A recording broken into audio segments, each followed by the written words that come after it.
This video is about faster than the wind, directly downwind with the wind. So what happens with directly downwind with the wind is you have you can have a boat, or you can have you know, a car or whatever, and you can have a sail on it. And if you go directly downwind, you can approach the speed of the wind, but you can never reach the speed of the wind, because there are losses, you know, friction losses and things like that, as the sail is pushed by the wind. But what people have thought out from back in the 1970s, that you can have, if you have a propeller attached to the wheels of your vehicle, you can have it that the propeller goes like a fan against the wind, and you're able to harvest more energy from the wind, and you can actually go faster than the wind. So many people have done experiments to prove it, and they are mostly they've mostly been done on treadmills. So what you have is your treadmill, and you set it up, and it acts the same as when you're on a bike. The air can be still, and when you're cycling, you feel the wind on your face. So wind is the relative motion of the air to the ground, or to you know, someone in a vehicle or on a bicycle. And they've done these treadmill things where the treadmill is moving and the air is stationary, and so they've put the propeller machine on the treadmill, and it'll go forwards as soon as the propeller starts to spin. It'll go, which means that it will be going faster than the wind, because the wind speed works out to be, you know, the same, because the ground is moving. It's the same as being in a wind that's going at the speed of the treadmill. So I've looked at these, and I thought, why don't they, instead of using a treadmill, use something like a toy train railway track? And what you would do is you would spin your railway track, and that would be producing, so this would be moving, and this would be moving, say, in that way, and that would mean that the stationary air would be acting like a wind going in the opposite direction.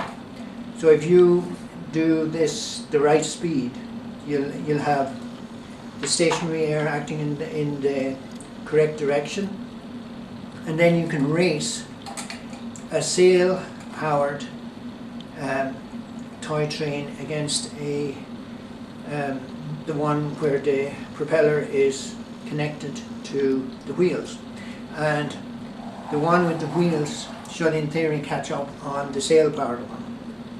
And I've seen in the treadmill tests they use a kind of a three-legged chariot, and a three-wheel chariot, and one of the wheels is connected via gears to the propeller. But with your toy train model, or you don't need gears, you just need a rubber band.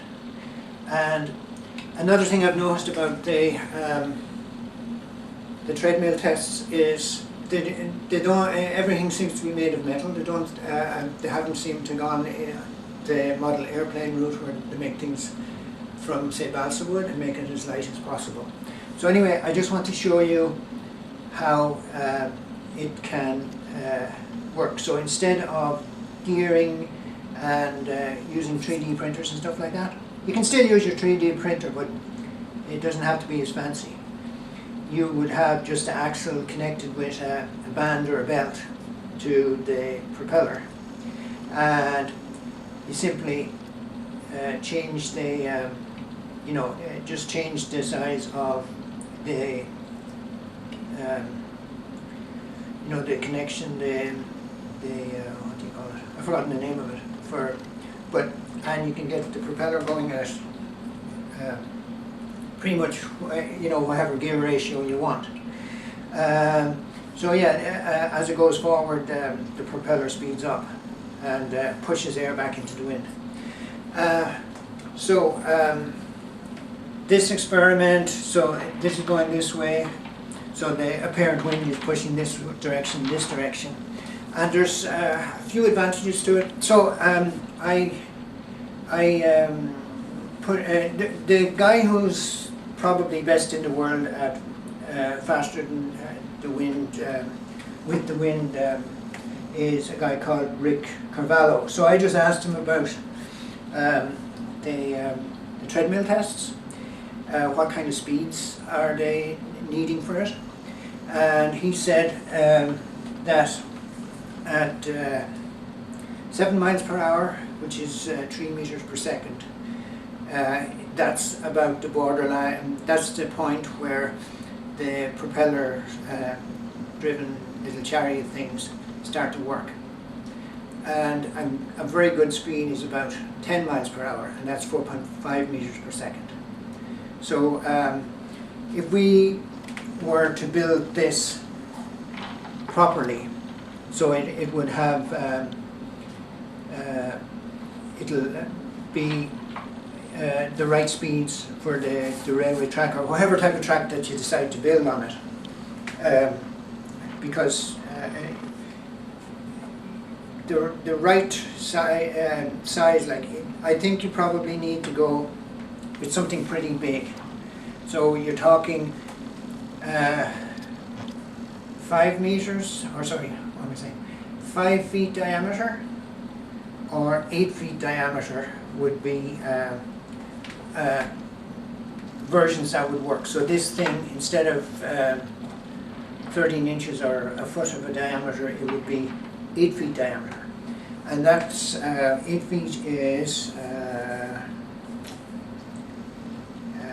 2.4 meters, 5 feet is about 1.5 meters. So, and then let's see. So when you make something that big, then there are, you would spin it either from, you'd have something to rotate it in the middle. And you can think of it like a large, say, farm tractor wheel, except that it's tilted on its side, and it's horizontal like this instead of vertical. And it's about so the RPM to get 10 miles per hour is 57 for a 5 feet wide one, and it is 35 for an 8 feet wide one. So it would be going on an 8 feet wide model. It'd be going what did you say? 35 RPM, and so it'd be spinning fairly fast, and you could make it from two 4x8 pieces of plywood.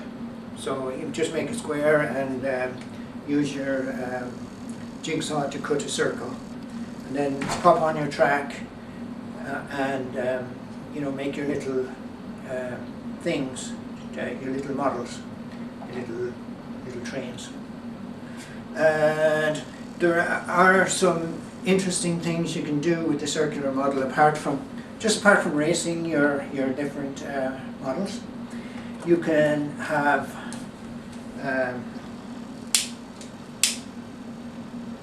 smoke tests.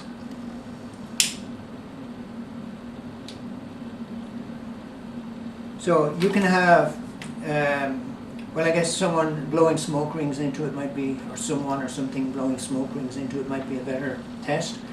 But because the air is pretty much stationary over this while this is moving, you will be able to see clearly with the smoke as this, as the model passes through. As the model passes through, you'll be able to see pretty clearly what is actually happening with the sail and with this. So you'll have your, something maybe blowing a line of smoke or smoke rings in from one side, and as this passes through the smoke, you get a totally different effect than when this one is passing through, because this one, I don't actually know exactly what the effect will be, but it'll be quite different. Another thing you can do, you see, when you make a model like this, a little, silly model like what I made, you get to see things. Another thing you can do is you can put, instead of the little car in the middle, you could have a camera. You can put a camera anywhere in this area, and that will show you the wind and the apparent speeds of it. So you could have something, this is just, you could have something like this little mouse, but a bit better. You can have it anywhere along here, close to the edge, and it will show the wind direction. So if it's going this way, the wind direction will be that way. And so that's another thing you can do. I will demonstrate, that it's not a fraudulent thing or something like that. And you might be able to develop this further, with the insights you gain from doing that. Another thing you might be able to do is, there are things called fletter rotors, which they put on ships. And the rotor is spun by the diesel engine on the ship provides power for the ship, but it also spins the rotor, and the rotor, they act as sails. So it's used a little bit in transport of materials. So there's more and more of these ships because the price of diesel keeps going up, and but perhaps if you had your fletter rotors side by side and you boost this thing to over the wind speed, so because they provide a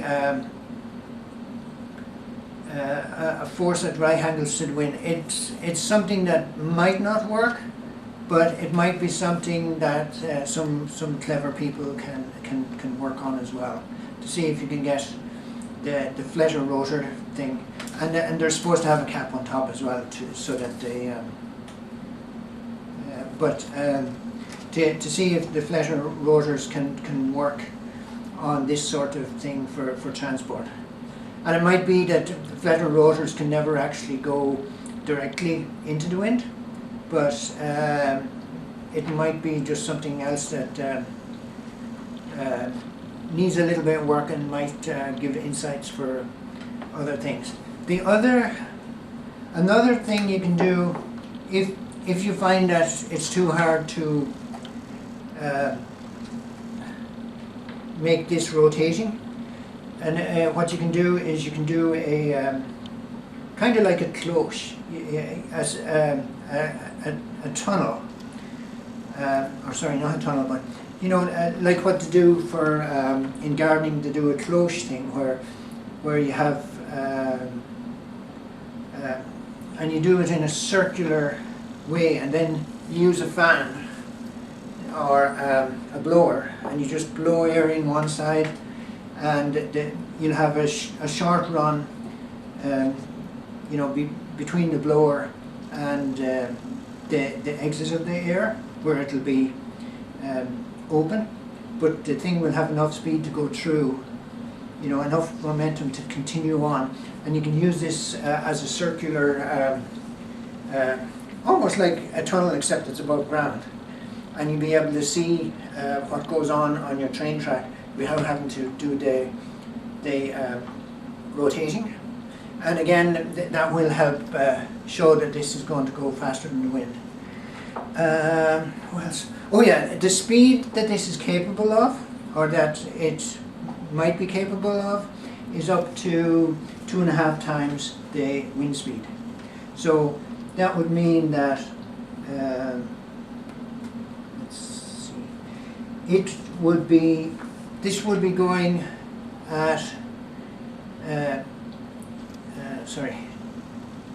about 25 miles per hour, probably would be close to the fastest speed it would go. But it's going against the speed, and it's going against the rotation of the thing here. So its actual apparent speed, as you're looking at it, would be about 15 miles per hour. So it might not, I'm not sure how the forces, it might not be have as big a tendency to flip as you know, because of the forces on it, as if it were, you know, going at 25 miles per hour for real on it, because this is spinning one way and this is going the other way. It may not be that bad. So if you want to look into more detail about it, there is Rick Cavallaro is the expert on it, but no one has done the carousel thing, and I think, you know, it might, I wouldn't be capable, I don't have the ability to do it, but some of you probably do, and especially if you're an engineering group in a school, or if, you know, if you're a school physics department, it might be something of interest that will give a lot of new insights to your students, and it may be something that you can do for other types of wind energy experiments. But the carousel in the 8 feet wide size is probably something that you can use to convince people who think it's a hoax, that faster than wind downwind is a hoax. And it's really a shame, like I was going to post on a science forum where they had this huge big long one about the carousel. This is part of the reason I'm doing this. I was going to post about the carousel, and just before I posted on this forum, one of the leaders of the forum closed it down because, as far as he was concerned, faster than the wind downwind is BS. And that's just a shame that people who think of themselves as scientists, or, you know, they're devout followers of science, but that's not how science is supposed to work. You're supposed to be a little bit open-minded, but not completely. So not like a barn door, but open-minded enough to think of new ideas, and sometimes, or the vast majority of the time, you accept experimental evidence. So yeah, I think this might be an avenue for people to make some money, because it's the faster than the wind downwind is very, very popular, and like a guy recently got 5 million views for a long video about it. And I think if you do the carousel with the camera somewhere on the inside and the smoke, etc., I think you can convince some die-hard non-believers, and you can also hopefully make some money for yourself. Anyway, I'm going to leave it at that. Thank you very much, and yeah, don't forget to do experiments sometimes.